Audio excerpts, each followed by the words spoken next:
Palabra de Dios. Hoy nos predica nuestra amada pastora Evelyn Gutiérrez.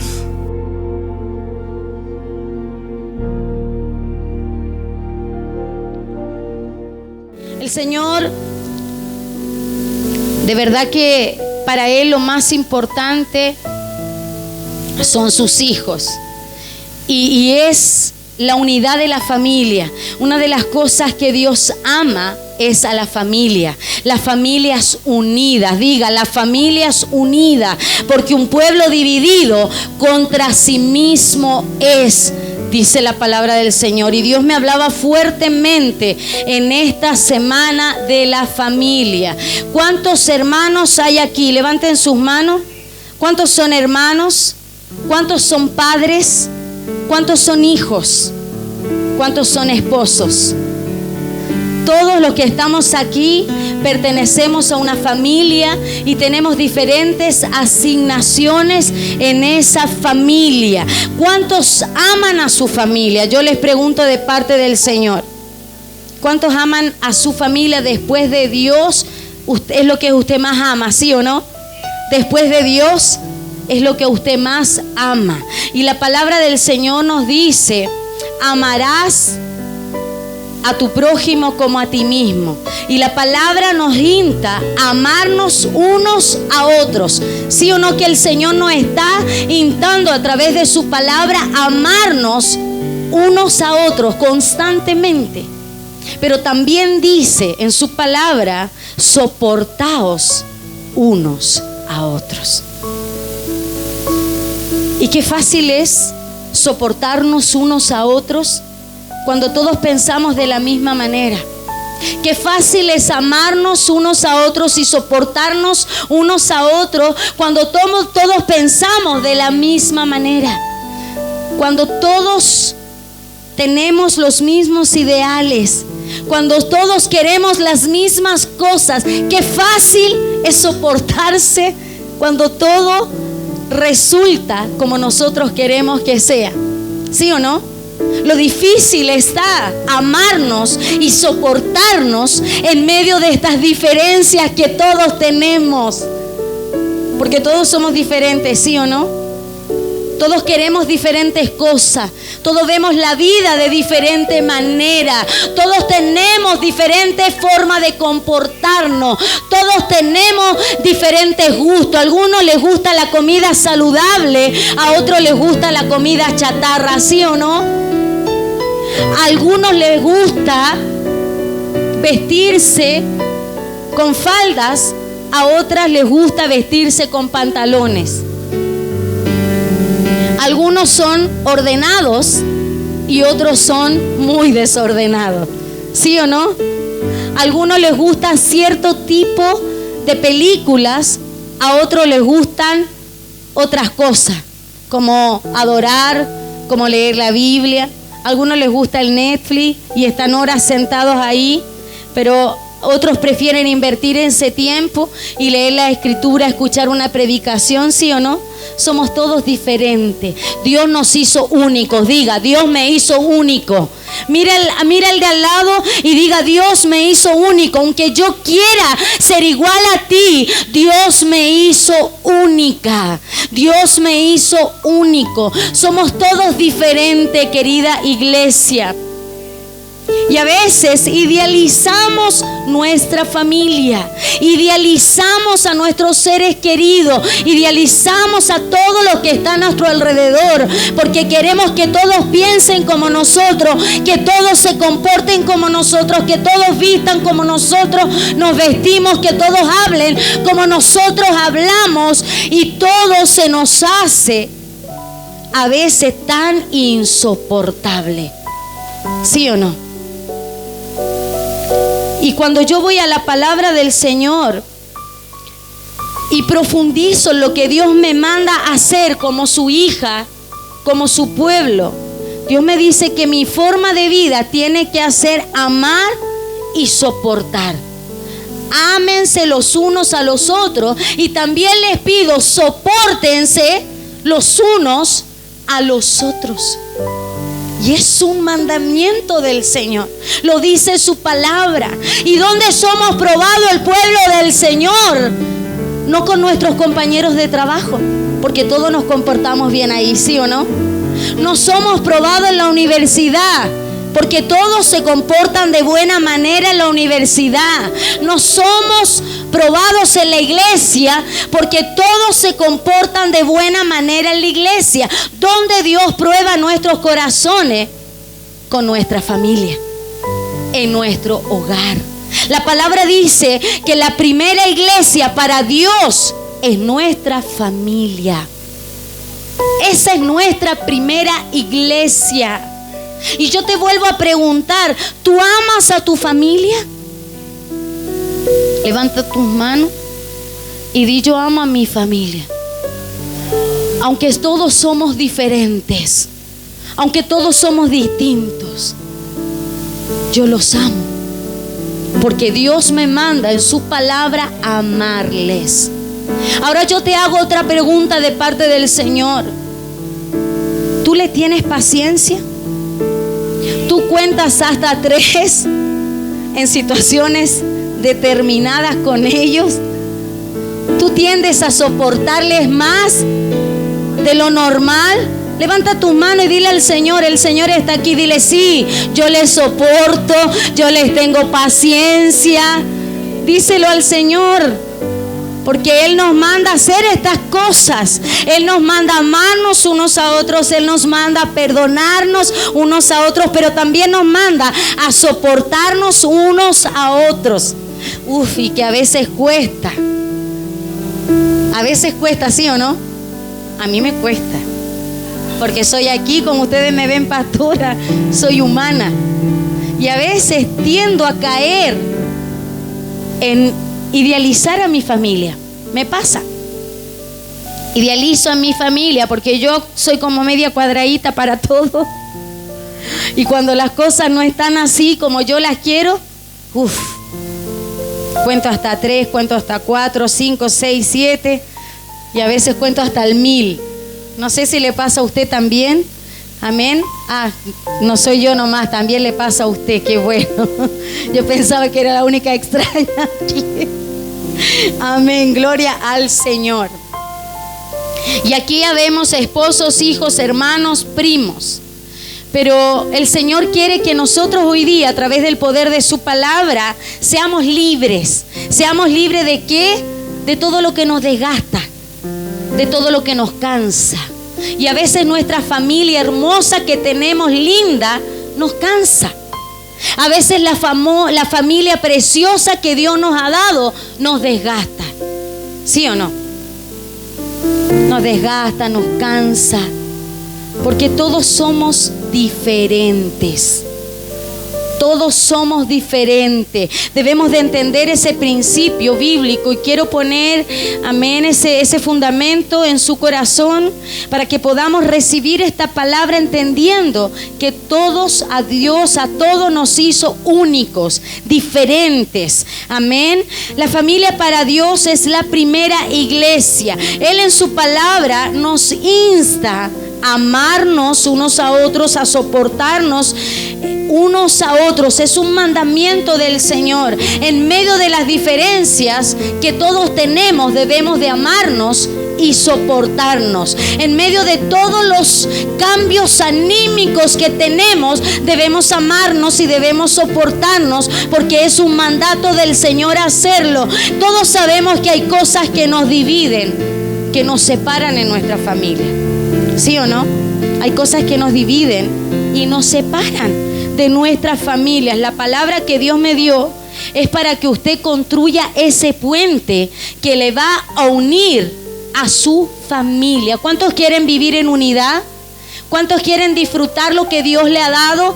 Vamos, disponga su corazón para que el Señor le cambie hoy día, derribe todo argumento. Vamos, levante sus manos y dígale: Señor, te pido, te ruego en esta tarde que el poder de tu palabra cambie, transforme, Señor, mi vida, cambie mi mente, Señor, saque todo argumento que el diablo haya puesto, que quiera dividirme, que quiera separarme de esa hermosa familia que usted me ha dado. Se lo pedimos, Señor, en el nombre de Jesús. Le pido escuche lo que Dios quiere enseñarle en esta tarde.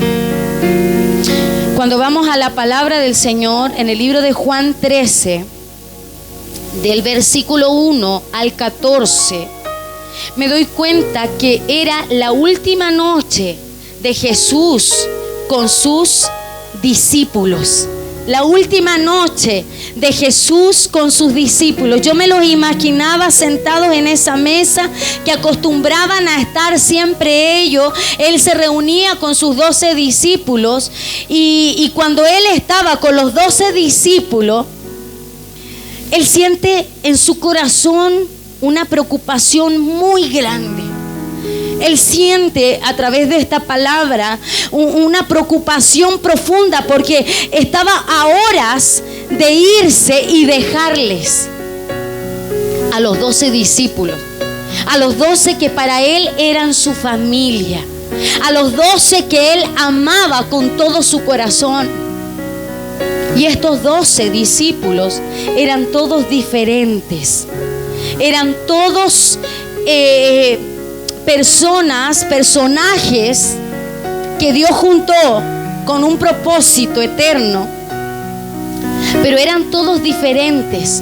Habían pescadores sin burgo y habían republicanos que eran más doctos.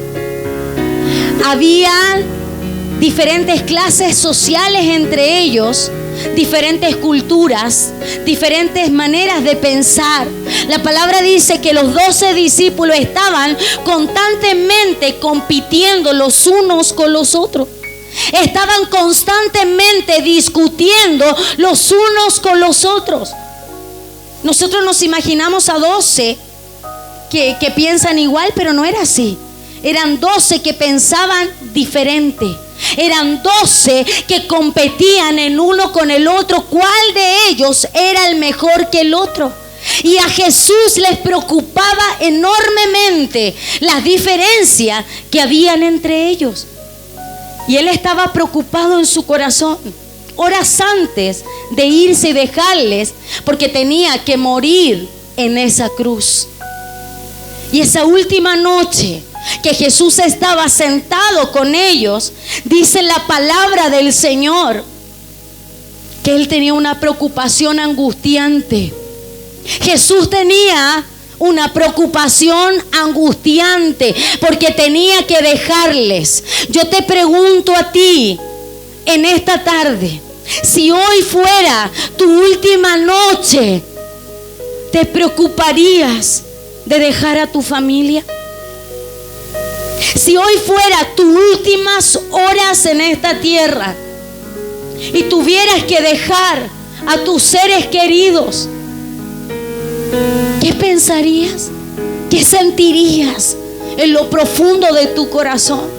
Era lo que Jesús estaba experimentando horas antes de dejarles, porque él tenía una angustia muy grande en su corazón y él decía, si yo les dejo, puede que este grupo, con las diferencias que tienen, con las peleas constantes que tienen, las discusiones que siempre ellos tienen, puede que cuando yo me vaya, este grupo se desmorone. Puede que cuando yo me vaya esto acabe. Yo no sé si tú te has preguntado qué pasaría si fuese tu última noche con tu familia. ¿Qué pasaría con tus hijos? ¿Qué pasaría con tu esposa? ¿Qué pasaría con tus hermanos si fuera tu última noche? Dime que no sentirías preocupación en tu corazón. Dime que no sentirías angustia en tu corazón.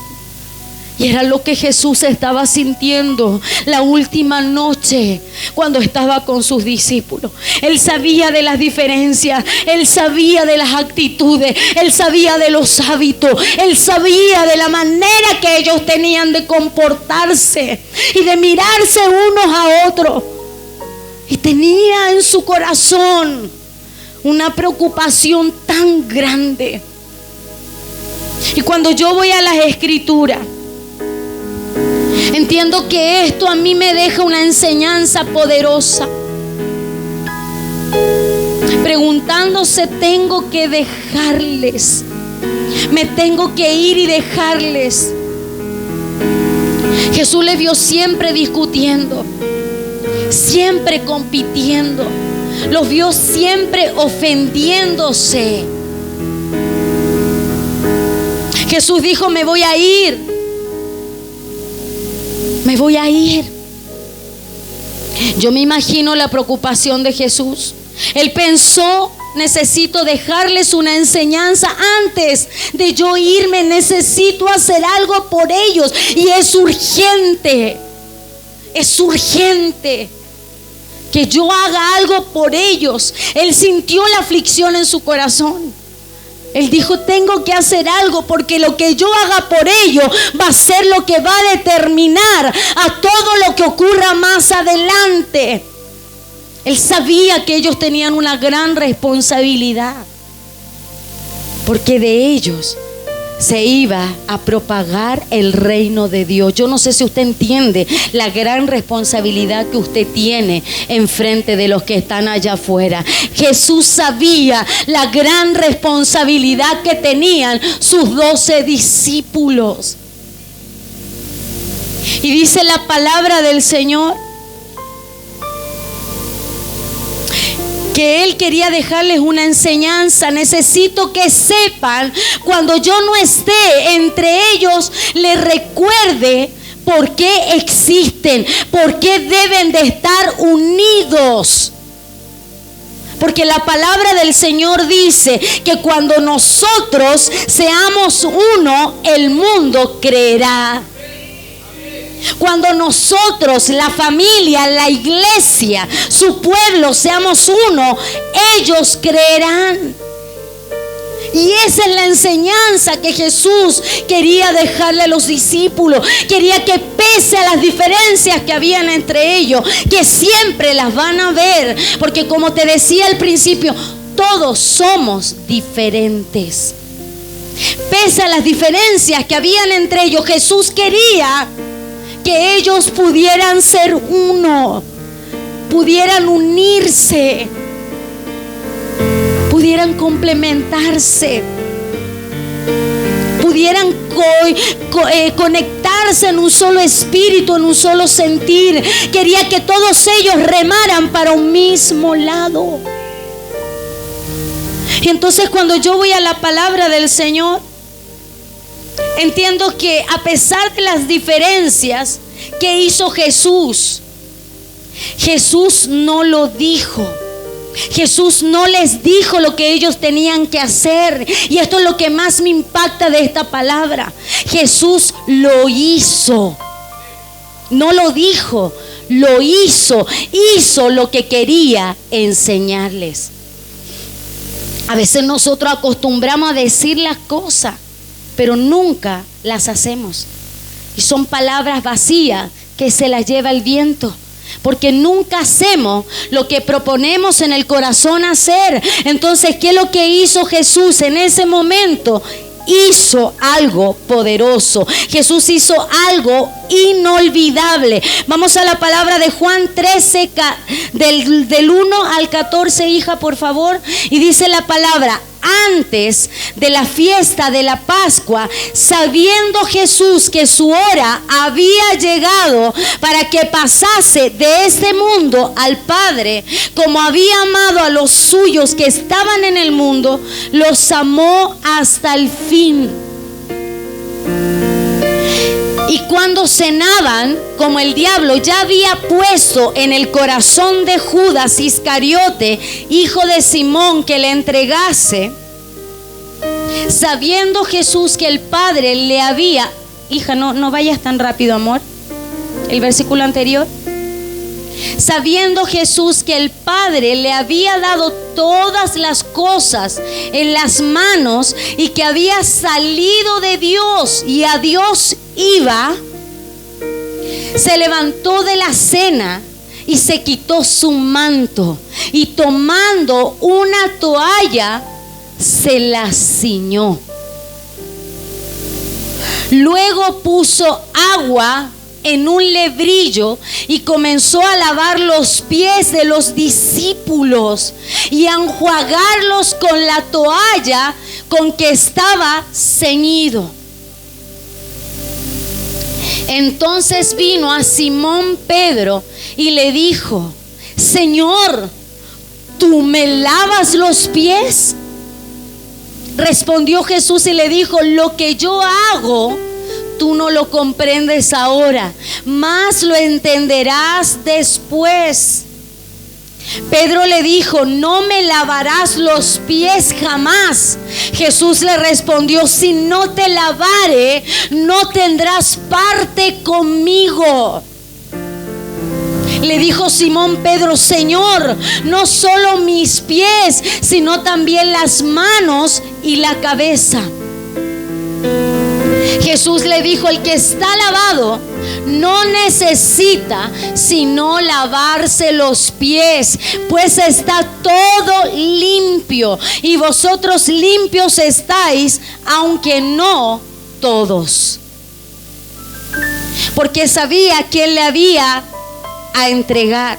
Por eso dijo: no estáis limpios todos.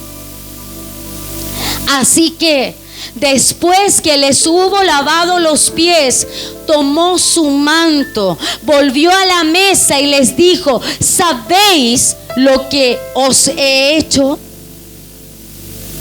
Vosotros me llamáis maestro y señor, y decís bien, porque lo soy. Pues si yo, el Señor y el Maestro, he lavado vuestros pies, vosotros también debéis lavaros los pies los unos a los otros. Dale un fuerte aplauso al Señor por su amor tan grande, por su humildad tan grande, porque su amor no es condicional. Él siempre nos da amor desde el principio. La palabra dice que Dios nos dio todo lo que tenía, dio todo lo que tenía a lo que más amaba, por amor a mí y a ti. Dios es amor, diga. Dios es amor, y si mi Padre es un Dios de amor, yo tengo que amar. Yo tengo que amar. En el contexto de este capítulo, en este tiempo, las personas tenían que caminar largos tramos, porque no habían automóviles en esos tiempos. Las personas tenían que caminar de un lado para otro, de una ciudad a otra a pies, y no lo hacían con zapatilla, como a veces nosotros caminamos y nos preparamos los pies para caminar, para que nuestros pies estén bien acondicionados. En ese tiempo no lo hacían tampoco en pavimento, calles pavimentadas. Ellos lo hacían con tierra, lo hacían en el desierto, lo hacían con el sol pegándoles encima, y lo hacían con sandalias. Imagínate horas caminando, horas de sudor en esos pies, con chalitas, con sandalias. El polvo con el sudor se les pegaba. Y dice la palabra del Señor en este contexto, cuando ellos tendían a caminar, dice que ellos acostumbraban, cuando iban de una ciudad a otra, ellos acostumbraban a juntarse en las casas y compartir entre ellos en coinonía. Y cuando lo hacían, ellos acostumbraban a tener unos recipientes afuera de sus casas, y estos recipientes estaban para los comensales, para los invitados que llegaban a cada casa. Era una costumbre, era un buen hábito, era por higiene, que ellos siempre tenían que sacarse los zapatos, las sandalias en ese tiempo, pescar ese lebrillo, esa fuente con agua, lavarse los pies, secárselos con la toalla, que todo todo dueño de casa tenía en la entrada de su casa, porque ellos cuando se juntaban en las casas acostumbraban a estar todos juntos en una mesa, pero no era una mesa como la que nosotros tenemos de comedor, era una mesa muy bajita que lo hacían sentados todos en unos cojines, en unas alfombras, y se sentaban con los pies doblados. Yo me imagino un pie le chocaba con el pie del otro, con el brazo del otro, con la cara del otro, porque estaban, imagínate sentarse con todos los pies sudados, con todos los pies polvorientos. Entonces, por educación en ese tiempo, ¿qué es lo que se hacía? Se lavaba los pies antes de entrar a una casa. Y los más adinerados, los que tenían mejor situación económica, tenían esclavos, sirvientes de menor rango, los cuales tenían esta asignación de poder darles este acto de cortesía a los comensales, a los invitados que llegaban a las casas. Los sirvientes, los esclavos que ellos tenían, gracias hijo, los sirvientes que ellos tenían, le acostumbraban a lavar los pies a todos los invitados que llegaban a las casas, les lavaban sus pies en estos lebrillos, les secaban sus pies y se los perfumaban. Les acondicionaban los pies para que pudieran entrar a los comedores y pudieran tener este tiempo de coinonía, este tiempo de estar juntos y compartir. Entonces, cuando yo voy a la palabra del Señor, entiendo que en esos tiempos solamente los esclavos tenían esa asignación. Y antes de entrar a compartir los unos a otros, tenían que lavarse los pies. Era una costumbre de ese tiempo.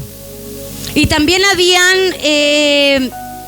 estos esclavos que estaban ahí afuera, predestinados para hacer este trabajo. Y esa noche, en esa mesa, había un grupo de discípulos con los pies sucios.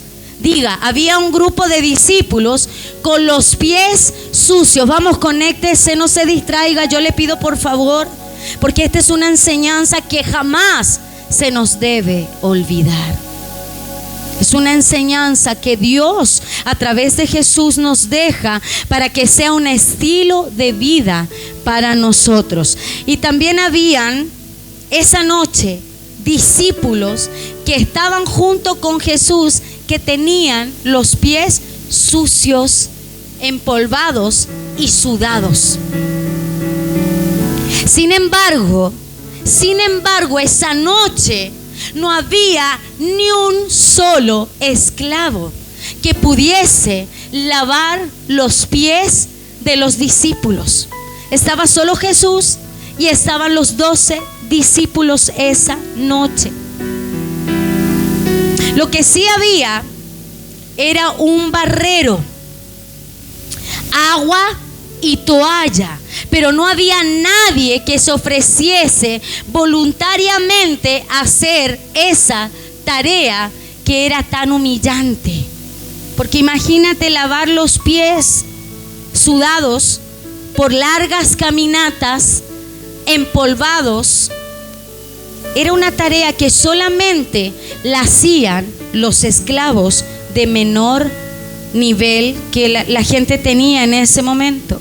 Y de repente Jesús hizo algo escandaloso. Diga, escandaloso.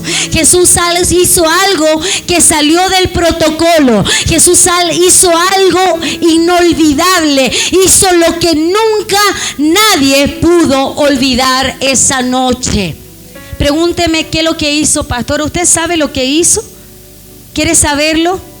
¿Quiere saber lo que Jesús hizo? La palabra del Señor dice que Jesús le dice, no les dice nada a sus discípulos. Jesús hizo lo que ellos jamás imaginaron que Él haría. Él pescó la toalla, se la ciñó por la cintura, pescó el barrero y comenzó a lavarle los pies a los discípulos, porque estaban sucios, porque estaban transpirados, porque estaban con polvo. Y Jesús hizo lo que nadie de ellos se atrevió a hacer, porque era una tarea humillante lavarle los pies a una persona que los traía en esa condición. Y Jesús le lava los pies a sus discípulos, y de repente, dice la palabra, interrumpe Pedro. Pedro le interrumpe, como siempre acostumbraba Pedro a hacerlo, un pescador del puerto, medio ahí extremo en su accionar, medio impulsivo. Lo interrumpe y le dice: ¿pero tú me vas a lavar los pies a mí? No, de ninguna manera. Yo permitiré que tú me laves los pies a mí. Y Jesús le dice: Pedro, es necesario que yo te lave los pies, porque si yo te lavo los pies, eso nos va a unir para siempre. Tú no lo entiendes ahora, pero tú lo vas a entender. Va Dios a traer revelación y vas a entender lo importante que es el lavamiento de pies. Vas a entender lo importante que es lo que yo estoy haciendo por ustedes. Y Jesús le dice a Pedro: Pedro, no estás entendiendo nada.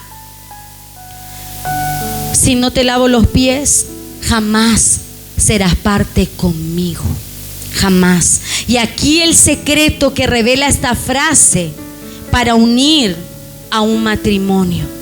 Aquí el secreto que usa esta frase para unir una familia. Aquí el secreto que usa esta frase para unir a una iglesia, a un pueblo. Aquí el secreto que Jesús nos da con esta tremenda actitud que Él tuvo para unir lo que Dios anhela que se una. Jesús le estaba diciendo a Pedro: Pedro, si te lavo los pies, estoy creando un puente para construir una verdadera comunión entre tú y yo. Pedro, si te lavo los pies, tendrás parte conmigo y yo contigo. Pedro, si te lavo los pies, nada nos va a desunir. Pedro, si te lavo los pies, tú y yo seremos uno.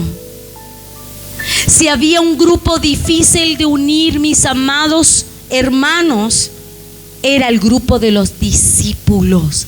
Si había un grupo difícil de unir, eran los 12, porque eran tan diferentes los unos con los otros, eran tan ensimismados los unos con los otros, siempre creían tener la razón. Eran complicados en carácter, eran complicados en actitudes, eran complicadas sus palabras. Era un grupo complicado, diferentes todos a los que eligió Jesús, diferentes en carácter, en cultura, en intelecto. Había un celote judío con un publicano romano, juntos. Pescadores del burgo con fariseos letrados, doctos en las escrituras. Y en el mismo grupo estaba un grupo que habían muchas diferencias, como lo hay entre nosotros, como lo hay en nuestra familia, como lo hay en nuestra generación, diferentes todos. Y en ese grupo habían diferentes clases sociales, diferentes intelectos, diferentes perspectivas de vida, con los que hay siempre en nuestras familias. Digan, mi familia hay diferencia, ¿sí o no?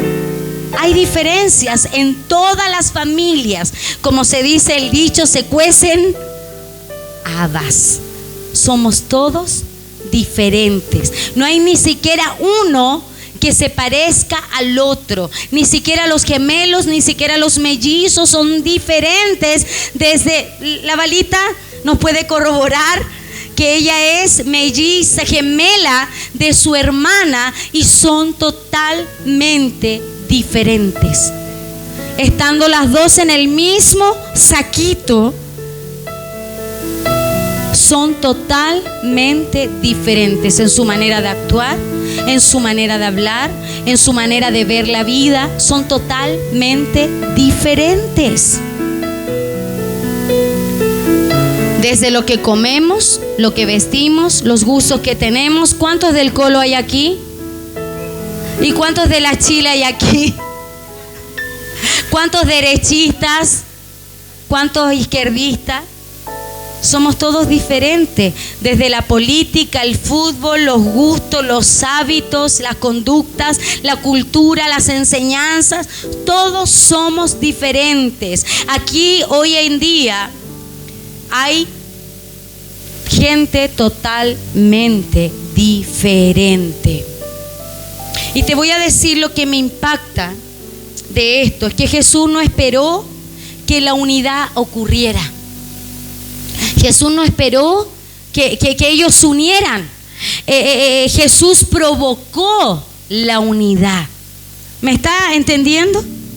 Jesús no ocurrió que ellos se unieran. Jesús provocó la unidad. Diga, la provocó. ¿Qué es lo que hizo Jesús con el acto del lavamiento de los pies? Provocó la unidad. Y te voy a decir lo que me impacta, que Jesús no esperó, Él lo hizo. Y a veces nuestro amor está tan condicionado que nosotros esperamos que la gente tenga buenas conductas, buenas actitudes con nosotros, para nosotros tener buenas actitudes con ellos, ¿sí o no? A veces nosotros esperamos que los demás nos digan una linda palabra para nosotros pescar el teléfono y decirle a nuestros seres queridos que les amamos. ¿Cuántos esta semana pescaron el teléfono y le dijeron a sus hijos, a sus parientes lejanos, a sus seres queridos: te llamo solamente para decirte que te amo, te llamo solamente para decirte que eres importante, te llamo solamente para interrumpir un minuto de tu día, para decirte que cuando llegues a casa te voy a estar esperando con el plato de comida que a ti te gusta, te voy a estar esperando solo para darte un abrazo, te voy a estar esperando aquí en casa para decirte que yo estoy contigo en esto, que en mí vas a encontrar un apoyo, que en mí vas a encontrar un aliado. Te estoy esperando aquí para decirte que te amo, que te amo. Porque, hijos amados, todo lo que nos afana, todo lo que nos cansa, todo lo que nos desgasta, un día va a pasar. ¿Sabe lo que va a permanecer para siempre? Es lo que disfrutamos juntos. Son los tiempos hermosos que estuvimos juntos. No solamente cuando las cosas están bien, sino también cuando todo está patas para arriba, cuando todo es contrario. Y tú te vas a acordar el último día de tu vida, no cuántas veces limpiaste la alfombra, no cuántas veces pasaste rabia porque tus hijos dejaron la toalla botada en el baño. Te vas a acordar de esas noches que estuviste con ellos secándole las lágrimas. Te vas a acordar de esos días que dijiste te amo, pese a lo diferente que somos, pese a los desiguales que somos. Te amo, aquí estoy contigo, cuenta conmigo, tú estás conmigo y yo estoy contigo. Y todos nosotros somos unos en Cristo Jesús. La vida es un regalo. La vida es un regalo y tenemos que vivirla como que si fuese el último día. Porque hoy día estamos acá, mañana no sabemos. ¿Cuánta gente sale de su casa y no regresa jamás? Con proyectos, con sueños, con anhelos. Dios hace así y nuestro chip se apaga. Él hace así y nuestro chip se apaga. Vive. Sé feliz. Hoy día suelta la diferencia. Suelta esa carga pesada que te está desgastando, que te está privando de ser feliz. Yo y mi esposo somos totalmente diferentes en todo. Y por mucho tiempo vivimos desgastándonos la vida porque éramos diferentes. Éramos diferentes. Dios nos hizo diferentes. Lo que Él no tiene lo tengo yo, y lo que yo no tengo lo tiene Él. Y ambos nos complementamos, pero nos costó la vida poder entenderlo. Me costó la vida dejar de idealizar a mi esposo, dejar de idealizar a mis hijos. Me costó la vida entender que somos diferentes y que tengo que amarles como ellos son, no como yo quiero que sean. No sé si me está entendiendo. Porque todo lo que nosotros queremos lograr en la vida no depende de nosotros, depende de Dios. Es Dios el que lo va a provocar en ellos, es Dios lo que lo va a hacer en ellos, es Dios en mi vida cambiándome, es Dios en la vida de ellos cambiándole, porque nadie es perfecto, todos fallamos, todos nos equivocamos, todos hacemos las cosas de mala manera a veces, pero ahí está Dios lavándonos nuestros pies, ahí está Dios sacando nuestra suciedad, ahí está Dios no juzgándonos, no poniéndonos el pie encima. Ahí aparece Dios lavándonos los pies, una y otra vez,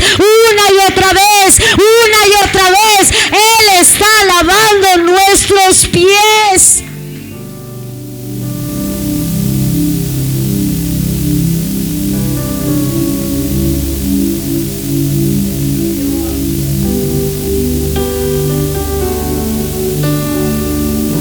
Jesús provocó la unidad. ¿Y cómo lo hizo? Dejando sus argumentos de lado, poniéndose la toalla al hombro y tomando el barrero, y se inclinó a lavarle los pies a sus discípulos, enseñándoles que la unidad no es una idea, la unidad no es un discurso, sino es una nueva manera de ver a las personas. ¿Y cómo lo hizo Jesús? No lo hizo de arriba hacia abajo, como a veces tendemos el ver a las personas debajo del hombro, con orgullo, con altivez, con soberbia, porque nos creemos mejor que el resto, porque creemos que por ser hijos de Dios no sabemos todas las cosas, y tendemos a mirar a los más pequeñitos por debajo del hombro. ¿Y qué hizo Jesús? Él se inclinó, Él se humilló, Él dejó lo que Él era para poder tomar el lugar que el Padre quería. Y dice la palabra que Él miró al que estaba enfrente de Él con los pies sucios, con los pies malolientes, con los pies empolvados, de abajo hacia arriba, de abajo hacia arriba. Él vio su condición de abajo hacia arriba, de abajo hacia arriba. Se humilló y pudo verlos con amor. Tomó esos pies y les vio con amor, con misericordia, con perdón. Oh, les vio ese amor, esos pies con bondad. Les vio esos pecados, les vio su falta, les vio sus malas actitudes de la mejor manera.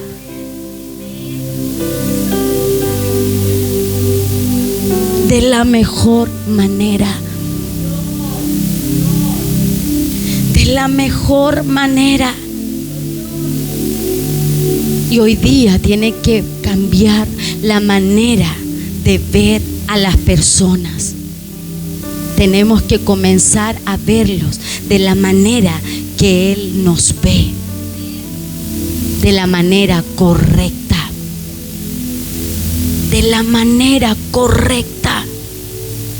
Porque ¿cuántos saben que la sangre de Cristo nos lavó, nos limpió, nos justificó, nos redimió, nos limpió, nos hizo personas nuevas? Y ¿sabes lo que más me impacta de este versículo bíblico? Es cuando Jesús les dice, entonces no solamente Jesús, lávame los pies, lávame también la cabeza y mis manos. No, le dice Jesús, no es necesario que te lave la cabeza y las manos, porque tú ya estás lavado, tú, Pedro, ya estás limpio. Dios, a través de la sangre de su Hijo, te lavó, te limpió, te purificó. Tus pies hoy día están sucios, pero que tus pies estén sucios no condiciona la persona que tú eres.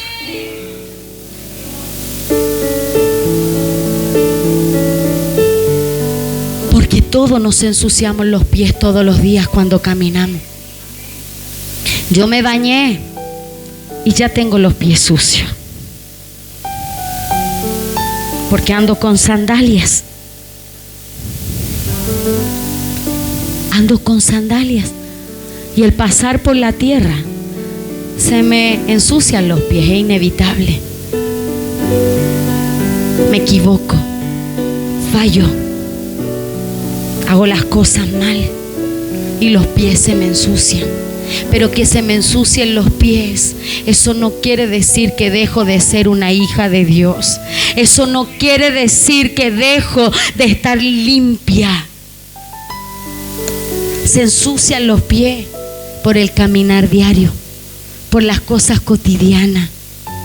Pero tú ya estás lavado, limpiado, purificado. Yo vengo a decirte de parte del Señor en esta tarde que eres un hombre, una mujer limpia. Escúchame bien, Dios a través de la sangre de su Hijo te lavó, te limpió, te purificó, te justificó, te perdonó, te hizo una nueva criatura juntamente con Jesucristo. Él hace las cosas nuevas todos los días. Somos nueva criatura en Cristo Jesús. Las cosas viejas pasaron y hoy son todas hechas nuevas. Dale un fuerte aplauso a la presencia del Señor si tú lo crees con convicción en tu corazón. Con eso aplastamos a aquel que nos acusa, el dedo acusador del diablo que te dice tú no vas a cambiar, tú siempre vas a ser el mismo.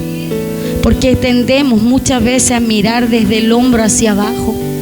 Pero Dios a través de su palabra nos enseña que nosotros tenemos que mirar desde abajo hacia arriba. Tenemos que mirar con humildad, tenemos que mirar con misericordia, tenemos que mirar con bondad, tenemos que mirar con ese amor que sobrepasa entendimiento, ese amor que no condiciona, ese amor que sigue dándolo aunque no lo reciba, ese amor que confía, ese amor que todo lo puede, ese amor que todo lo espera, ese amor que nunca deja de ser.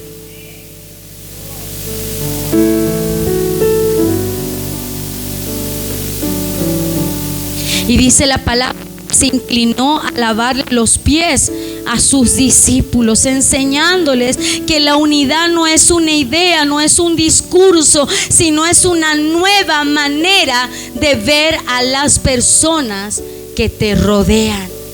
La unidad es la manera correcta de ver a las personas que nos rodean.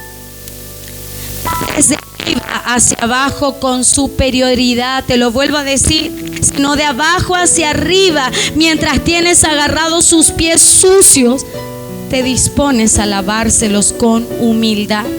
La unidad es una perspectiva desde los pies a la cabeza, no de la cabeza a los pies, sino agarrar los pies de tu hermano, agarrar los pies de tu esposo, agarrar los pies de tus hijos, agarrar los pies y mirarlos desde otra perspectiva.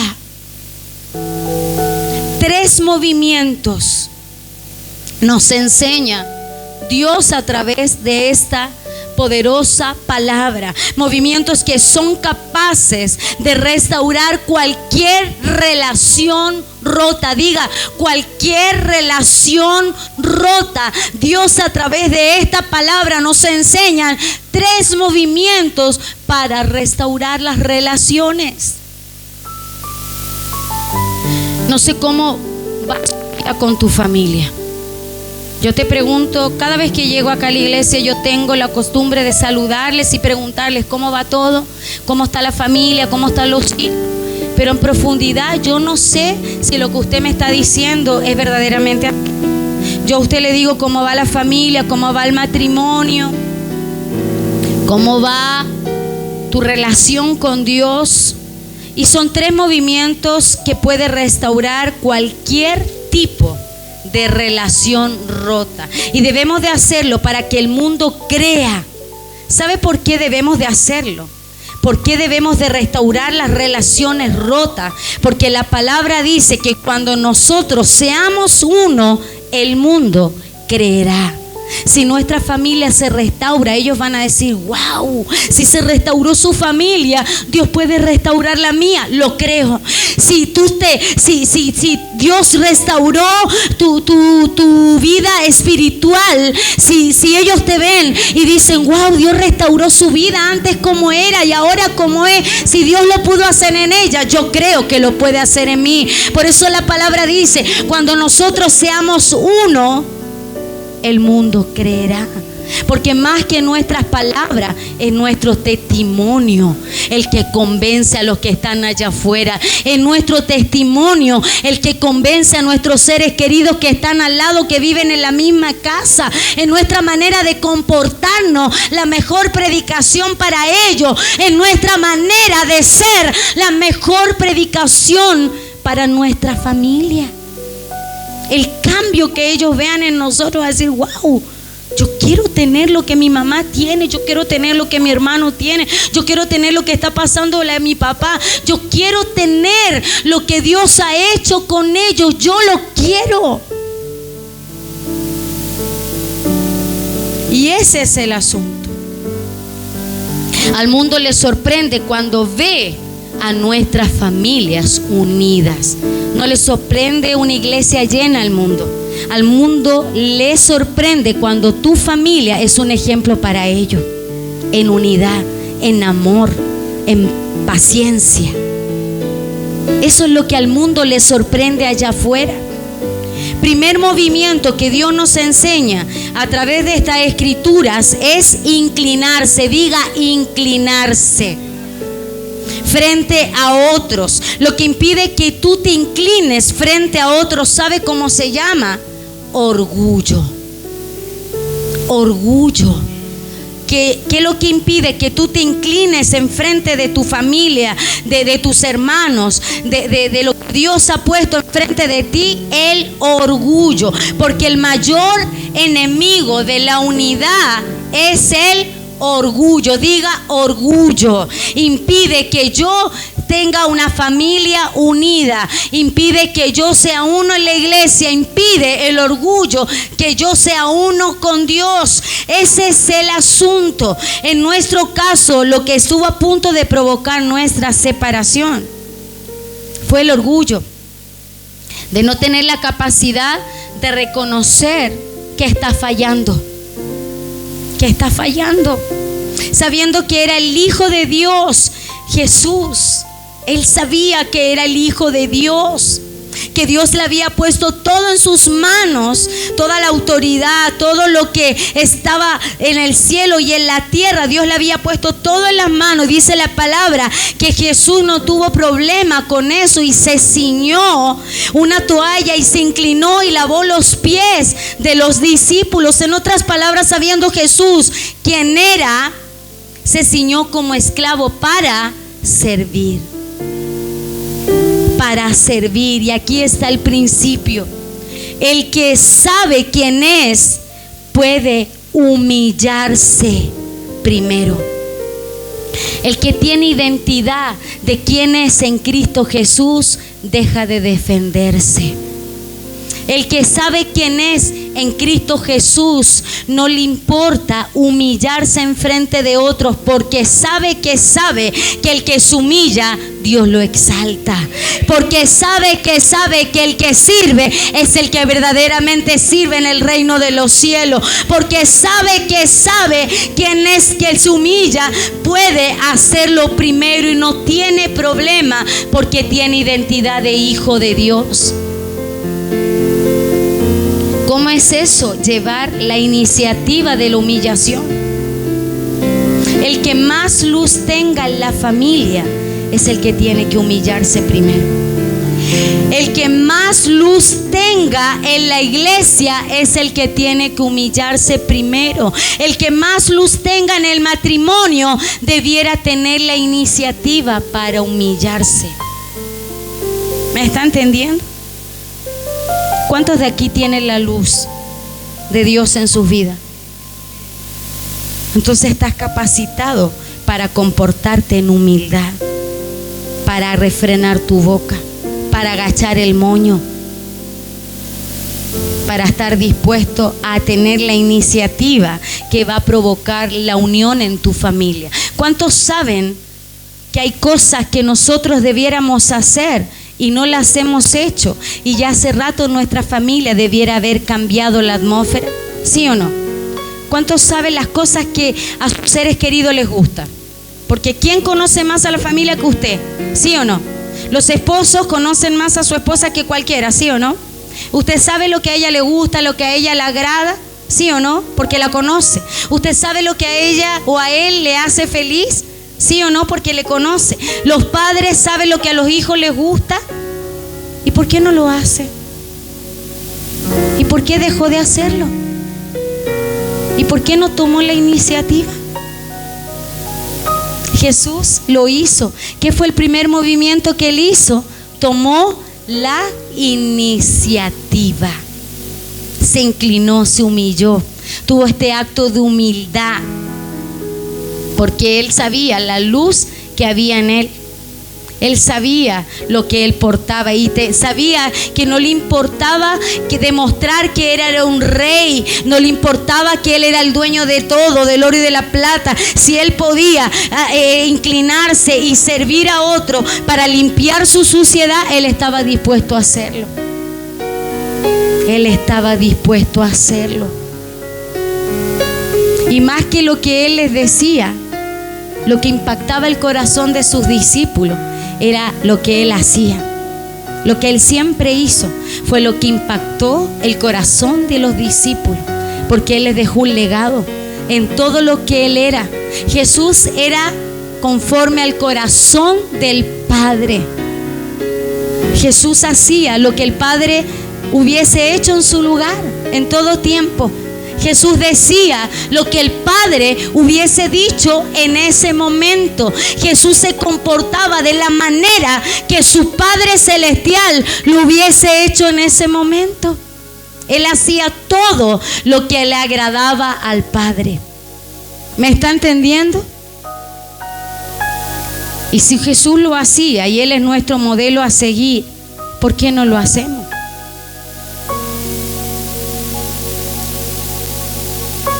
Dice, Jesús sabía que era el mayor de la familia, pero no tuvo problema de mostrarse como el hijo menor.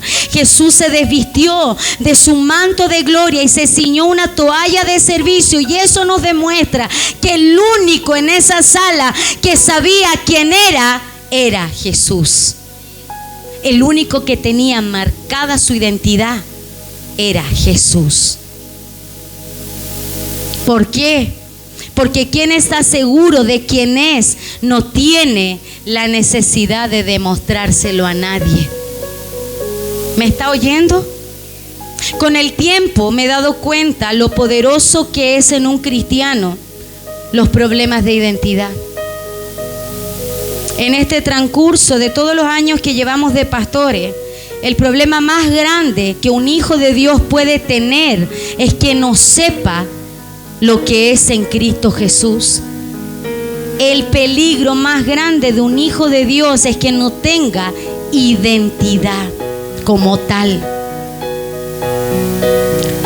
Todos los problemas que ocurren entre las personas son por querer demostrar lo que son por fuera y no se preocupan de hacerlo por dentro.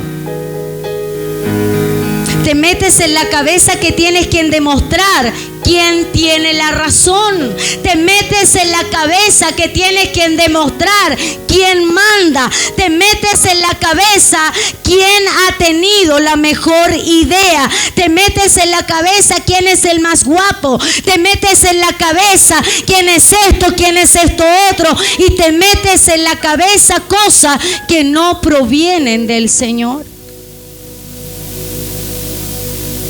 Porque cuando usted quiere demostrar, está demostrando una barrera para la unidad. Escúcheme bien esto. Es normal que yo y mi esposo tengamos diferencia. Es normal que yo piense diferente con mis hijos, es normal, es parte de la vida. Pero a veces ese afán de demostrar que usted es quien tiene la razón. Y muchas veces usted es bueno en ganar que usted tiene la razón. Pero a veces no se ha dado cuenta que ha perdido el corazón de muchos con los que ha discutido ese tipo de cosas. A veces cree que estás ganando una batalla, pero lo que usted está haciendo es perdiendo la guerra. Lo que usted debe entender es que si no doblega el orgullo, ¿sabe lo que le quitará eso? Credibilidad. Escúcheme bien, por favor, esto no se puede ir sin entender lo que Dios quiere decir en esta tarde a través de su palabra.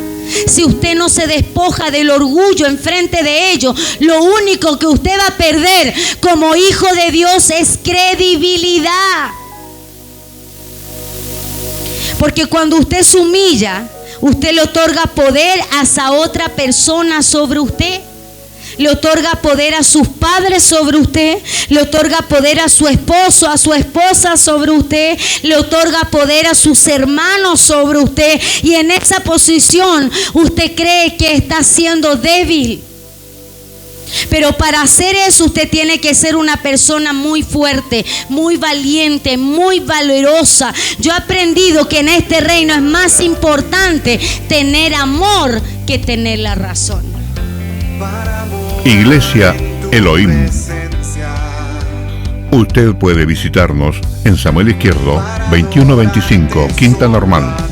Los días martes tenemos oración a las 20 horas, 8 de la tarde.